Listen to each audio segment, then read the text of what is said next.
તો નસવાડીમાં સુવર ખેડૂતો માટે માથાનો દુખાવો બની ગયા છે। ખેતરમાં ભૂંડના ત્રાસથી ખેડૂતો હેરાન પરેશાન થઈ ગયા છે।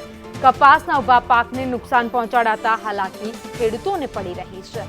તો સુવર કપાસના છોડને મોઢા મારીને તોડી રહ્યા છે। સુવરના ત્રાસથી ખેડૂતોને મુક્તિ અપાવવા માંગ કરાઈ છે। તો છોટાઉદેપુરના નસવાડીનો આ બનાવ જ્યાં સુવરના ત્રાસથી ખેડૂતો છેલ્લા ઘણા સમયથી ત્રાહિમામ પોકારી ગયા છે અને હવે માંગ કરી રહ્યા છે કે ખેડૂતોને સુવરના ત્રાસથી છુટકારો અપાવવામાં આવે।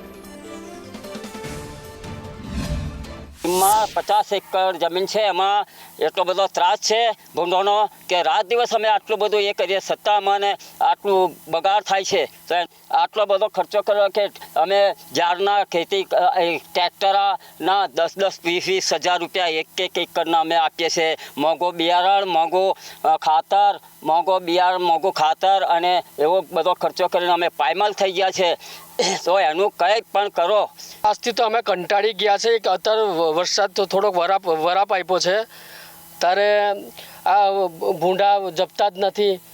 સવાર પડે રાત દિવસ અમારે આ જો હાચા કરવાનું પણ આખો છોડવા બધા બગાડી નાખે છે અને કોઈ જાતનું વળતર બી નથી। ભૂંડા પેલા શમશેરને કીધું તો કે હા આવીશ કરીને એ કર્યા કરે છે। તો આ ભૂંડાના ત્રાસથી અમને મુક્તિ કોણ અપાવશે? હવે ઊભો પાક 100 છોડવા તો બધા બગાડી નાખ્યા છે આખા ખેતરમાં। ડેલી જ આ રીતના બધું બગાડે છે। ક્યાંક ને ક્યાંક વરસાદને લઈને ખેડૂતો ચિંતિત હતા, પરંતુ હાલ વરસાદ રહી ગયો છે ત્યારે ખેડૂતો હવે એમના જે મુખ્ય પાક છે, કપાસના પાક છે, એની તરફ જ્યારે ખેતરોમાં આજે પહોંચી રહ્યા છે। આ દ્રશ્યો જોઈ રહ્યા છો, હાલ આ કપાસના છોડ છે। ખેડૂતની જીવાદોરી સમાન જો કોઈ આ પાક હોય તો આ કપાસ છે।